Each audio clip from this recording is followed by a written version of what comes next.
আসসালামু আলাইকুম রহমতুল্লাহ। প্রিয় বন্ধুরা, একটা কথা মনে রাখুন, এই দুনিয়া চিরস্থায়ী নয়। আমরা সবাই একদিন আল্লাহর কাছে ফিরে যাব।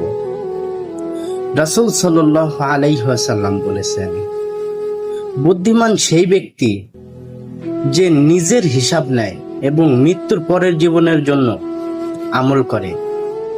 তাই আজ থেকেই নামাজের যত্ন নিন, কোরআন শরীফ তেলাওয়াত করুন, মানুষের হক আদায় করুন এবং বেশি বেশি ইস্তেগফার করুন। হয়তো আজকের এই তওবাই আপনার জীবনের সবচেয়ে গুরুত্বপূর্ণ সিদ্ধান্ত হয়ে যাবে। আল্লাহ আমাদের সবাইকে সঠিক বুঝ দান করুন এবং সঠিক পথে থাকার তৌফিক দান করুন। আমিন। সবাই আমার জন্য দোয়া করবেন। প্রতিদিন আপনাদের জন্য এই ভিডিও নিয়ে আসব, যাতে প্রতিদিন ভিডিও নিয়ে আসতে পারি, সেজন্য সবাই একটু সাপোর্ট করবেন। আসসালামু আলাইকুম।